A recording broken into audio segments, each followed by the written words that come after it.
Before his passing, Paul Newman, the man long admired for his cool blue eyes, integrity, and talent, left behind words that continue to echo through Hollywood's halls. Known for his charm and humanity, Newman carried within him a burden of knowledge that few could imagine. Near the end of his life, he spoke about secrets that had haunted an entire generation of movie stars, men who shone on the silver screen but lived in shadows behind it. What Newman revealed before his death changed forever how those who heard him viewed the so-called golden age of Hollywood. Behind the glamour and perfection, he described a world ruled by fear, where truth could destroy a career and where some of the industry's brightest lights had no choice but to live behind carefully constructed masks. The names he mentioned, Rock Hudson, James Dean, Anthony Perkins, Montgomery Clift, Tab Hunter, and Sal Mineo, each represented a chapter in that hidden history, one of deception, survival, and unimaginable loneliness that if this kind of story touches your heart, if you're someone who cares about truth, responsibility, and speaking up for the voiceless, please like this video, subscribe to our channel, and share it with someone who should hear it. Let's get started. But to understand what Newman meant when he said, "The real tragedy was that everyone knew, but pretended not to," you first need to see the world those stars inhabited, a world that glittered in public and trembled in private. The year was 1947. World War II had ended, America was booming, and Hollywood was the crown jewel of that new prosperity. Every movie premiere was an event, every actor a national symbol. But behind the velvet curtains of Tinseltown lay a strict hierarchy and an ironclad code. The major studios, MGM, Warner Brothers, Paramount, operated not just as film companies, but as factories of human perfection. Their stars were manufactured, shaped, and polished for public consumption. Executives like Louis B. Mayer and Jack Warner controlled every aspect of their actors' lives. Contracts dictated where they lived, who they dined with, what they said in interviews, and even who they pretended to love. For those who didn't fit the traditional mold, particularly anyone whose romantic interests defied the rigid moral codes of the era, survival meant one thing: secrecy. Exposure could mean humiliation, blacklisting, or even arrest.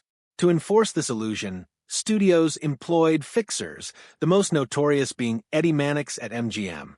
Mannix's job was to make problems disappear. Fake marriages were arranged, gossip was bought off, and reporters were paid to look the other way. The price of stardom was silence, and everyone knew the rules. When Paul Newman entered this system in the early 1950s, its power was beginning to waver, but its grip on personal truth remained suffocating.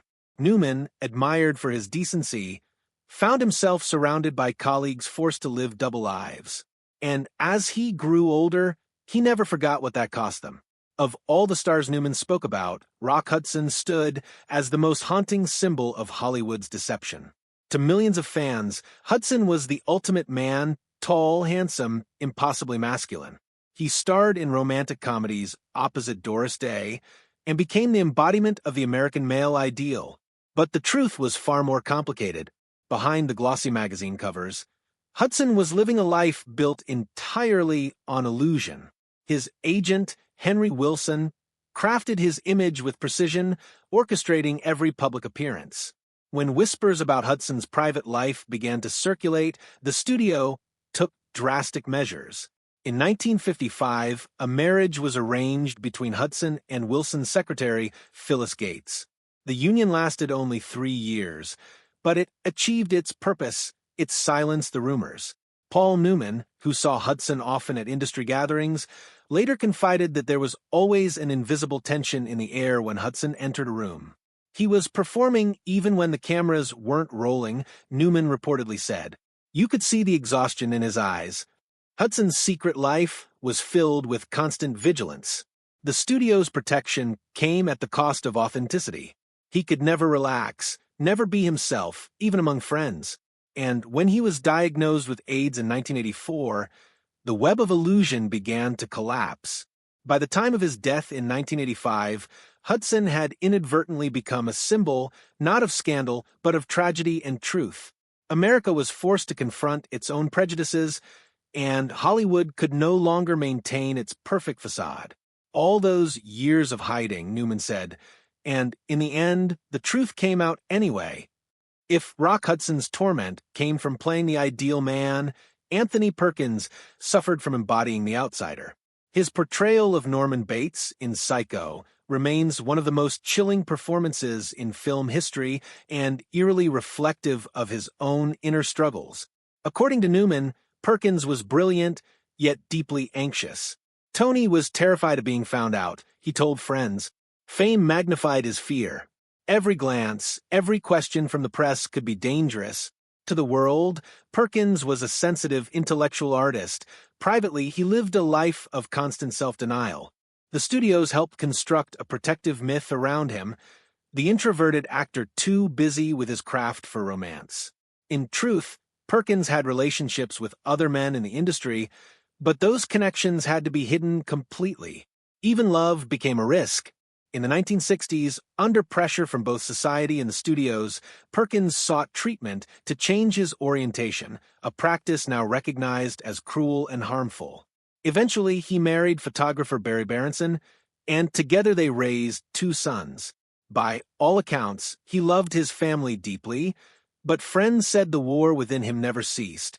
When Perkins died of AIDS in 1992, he kept his illness secret until the very end, refusing to let tabloids exploit his suffering. For Newman, Perkins represented the profound damage of a system that punished honesty. He internalized the world's judgment, Newman said softly. That's a burden no one should carry.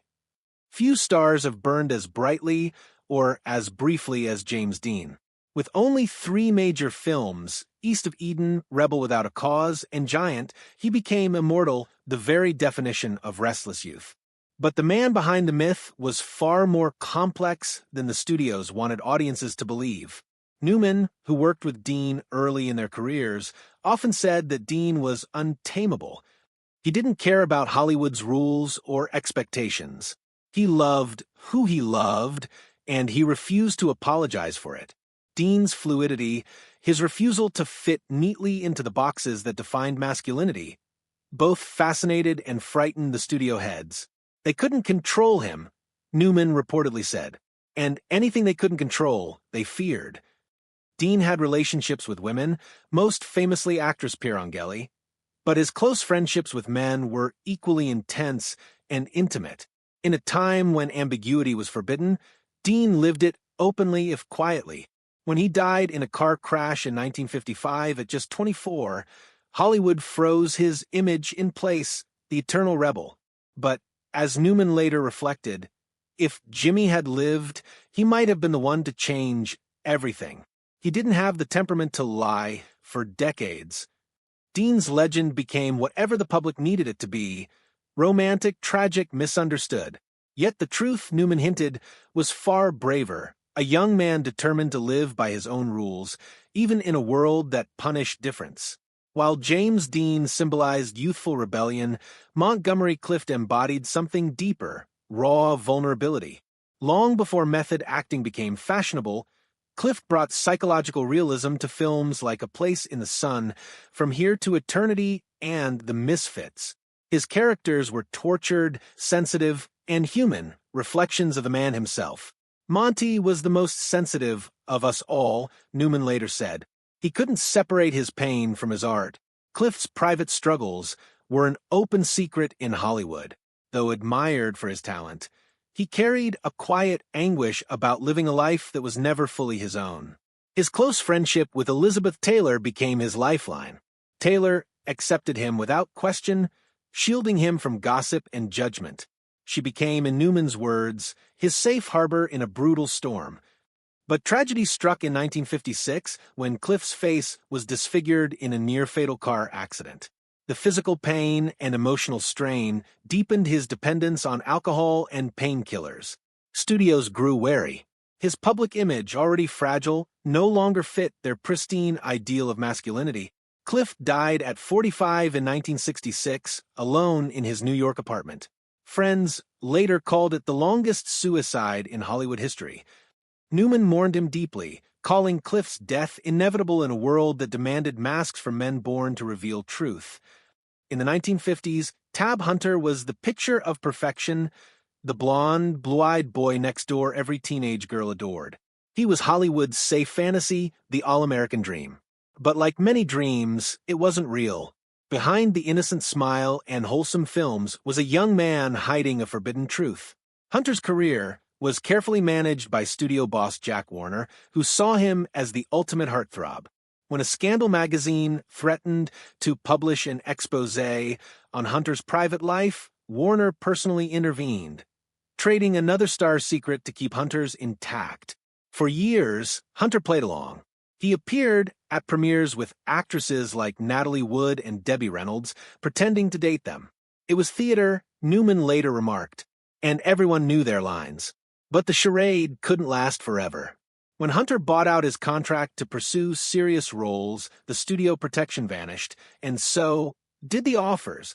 He spent years away from the spotlight before finally telling his story in his 2005 autobiography, Tab Hunter Confidential. Unlike so many others, Hunter lived long enough to reclaim his truth.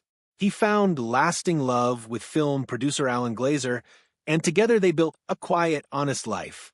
He found peace, Newman said. That's more than most of them ever got. If Hollywood had been ready for change, Sal Mineo might have led it.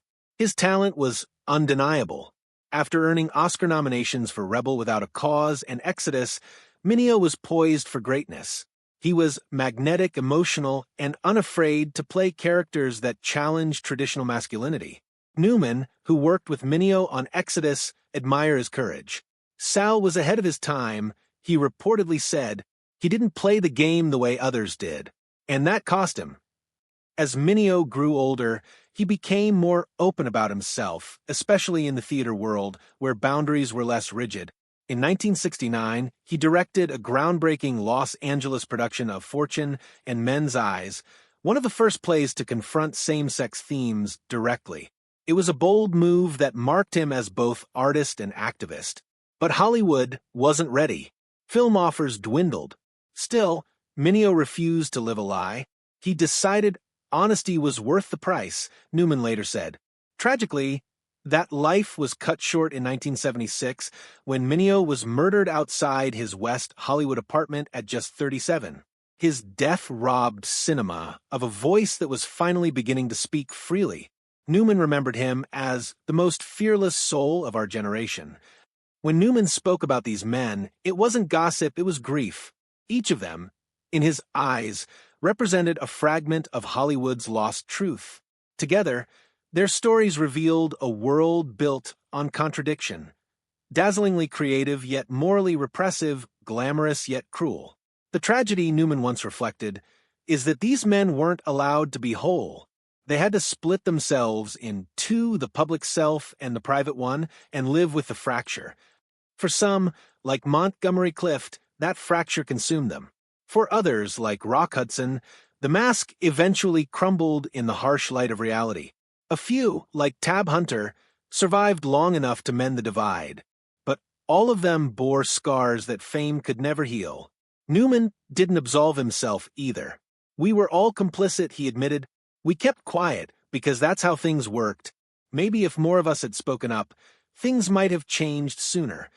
By the time he died in 2008, Hollywood had changed. Stars could live openly, stories could be told truthfully, and the walls of fear that once defined the industry had begun to fall. Yet, Newman's memories of that earlier era, the lies, the pressure, the quiet suffering, never left him.